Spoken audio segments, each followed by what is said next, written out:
بسم اللہ الرحمن الرحیم۔ کیا آپ جانتے ہیں جنتی جانور کون کون سے ہیں؟ انسانوں کے علاوہ جنتی جانور۔ واقعہ مکمل سنیں اور چینل کو لازمی سبسکرائب کریں۔ انسانوں کے علاوہ یہ جانور بھی ہیں جنت میں جائیں گے، ان کی پوری تفصیل ملاحظہ فرمائیے۔ نمبر 1، میرے آقا صلی اللہ علیہ وسلم کا براق اور اونٹنی سفر معراج میں حضور جس براق سے عرص معلیٰ تک پہنچے، وہ براق اور آپ کی عجبہ نامی اونٹنی جنت میں جائے گی۔ نمبر 3، حضرت اسماعیل علیہ السلام کا میڈھا۔ حضرت ابراہیم علیہ السلام نے رب سے حکم پر اپنے بیٹے حضرت اسماعیل علیہ السلام کی قربانی پیش کرنے کا فیصلہ کیا، مگر وہ صرف آپ کا امتحان تھا۔ جب آپ نے اپنے پیارے بیٹے کے گلے پر چھری چلائی تو مولا کے حکم سے حضرت جبرائیل علیہ السلام جنت سے جو میڈھا لائے اور جس پر چھری چلی، وہ میڈھا بھی جنت میں جائے گا۔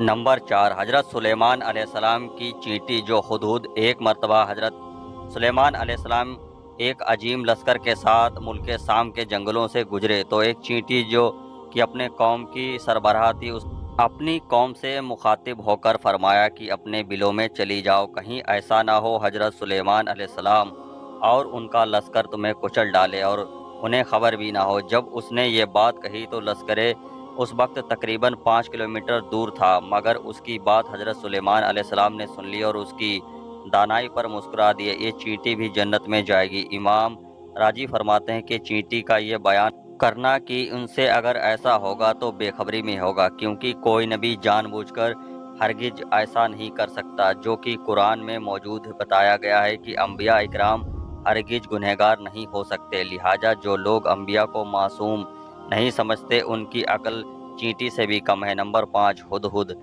حضرت سلیمان علیہ السلام کے لشکر میں تمام جانور بھی موجود تھے، جن میں پرندوں کا سردار ایک ہدہد تھا جس کا نام یافور تھا۔ یہ زمین کے اندر کا پانی دیکھ لینے کی صلاحیت رکھتا تھا، جس جگہ پانی ہوتا اپنی چونچ رگڑتا اور جن اس جگہ کو کھود کر کنواں بنا دیتے۔ یہ ایک مرتبہ بغیر بتائے غیر حاضر رہا تو حضرت سلیمان علیہ السلام نے عتاباً اس کے پر اکھاڑ لینے کو کہا۔ جب یہ واپس آیا تو معافی چاہی اور بلقیس کی خبر دی، جس پر حضرت سلیمان علیہ السلام نے اسے معاف کر دیا۔ یہ ہدہد بھی جنت میں جائے گا۔ نمبر 6، حضرت عزیر علیہ السلام کا وہ گدھا۔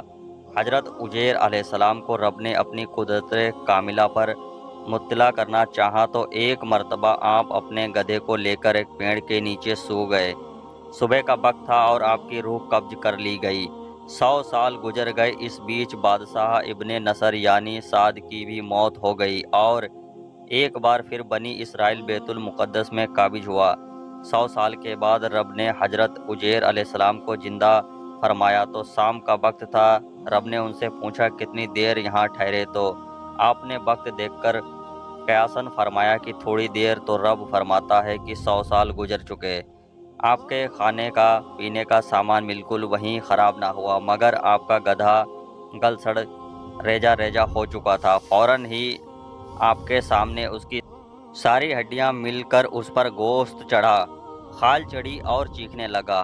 آپ اسے لے کر جب اپنی بستی میں پہنچے تو آپ خود 40 سال کے تھے، آپ کے بیٹے کی عمر 118 سال کی تھی، آپ کے پوتے بوڑھے ہو چکے تھے۔ اس کی دعا سے آپ کی ایک کنیز جو اس وقت 130 برس کی تھی وہ نابینا ہو چکی تھی، آنکھ والی وہ، اور آپ کو پہچاننا جب بنی اسرائیل نے دیکھا تو آپ کو خدا کا بیٹا کہنے لگے اور ایمان سے خارج ہو گئے۔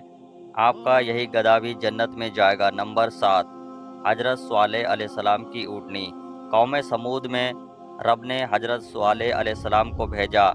جب آپ نے ان کو تبلیغ کی تو انہوں نے آپ سے معجزہ مانگا، جس پر آپ نے ان کے کہنے پر پہاڑ سے ایک حاملہ اونٹنی نکال دی، جس پر وہ لوگ ایمان لے آئے اور کئی بہت سے رکے رہے۔ لوگوں کے سامنے ہی اس اونٹنی نے بچہ جنا جو 70 اونٹنیوں میں جتنا بڑا تھا۔ قوم کے پانی کے لیے ایک نہر تھی، اس سے وہ اونٹنی ایک دن چھوڑ کر سارا پانی پی جاتی ہے اور ایک دن پوری قوم پیتی ہے۔ یہ بات قوم پر گجا گجری اور سب نے مل کر اس کو مار دیا، جس پر آسمان سے ان پر عذاب اترا اور سب کے سب ہلاک ہو گئے۔ یہ اونٹنی بھی جنت میں جائے گی۔ نمبر 8، حضرت یونس علیہ السلام کی مچھلی۔ ایک قوم کے نینوا علاقے میں بسی تھی جو کفر شرک میں مبتلا تھی، جس پر رب نے حضرت یونس علیہ السلام کو تبلیغ کے لیے بھیجا۔ آپ نے ان کو تبلیغ کی اور بھی فرمایا، اگر 40 دن میں تم نہیں بدلو گے تو آج سے 40ویں دن عذاب آ جائے گا۔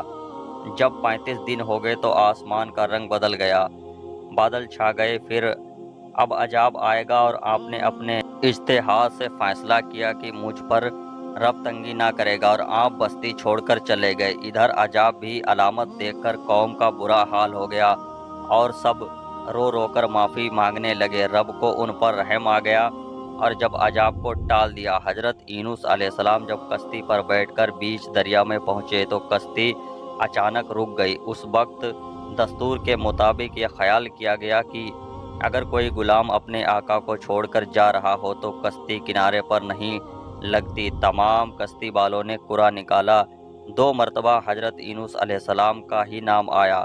آپ نے سوچا کہ میری وجہ سے یہ لوگ کیوں مصیبت میں رکے رہیں، اور آپ دریا میں کود گئے۔ رب کے حکم سے ایک مچھلی کو انحال کیا کہ حضرت یونس علیہ السلام کو اپنے پیٹ میں رکھے، مگر ایک خراش نہ آئے۔ یہ ایک یار کا یار پر اعتبار تھا، کسی دوسرے کو مجال نہیں تھی کہ ان پر اعتراض کرے، مگر مچھلی 3 روز تک آپ کو پیٹ میں لیے دریا میں گھومتی رہی۔ پھر آپ نے وہ دعا فرمائی جسے آیت کریمہ کہا جاتا ہے، اس کی برکت سے مچھلی نے آپ کو کنارے پر۔ اس ویڈیو کا پہلا پارٹ یہیں پر مکمل ہوتا ہے، دوسرا پارٹ جلد آئے گا، تب تک کے لیے اجازت دیجیے، اللہ حافظ۔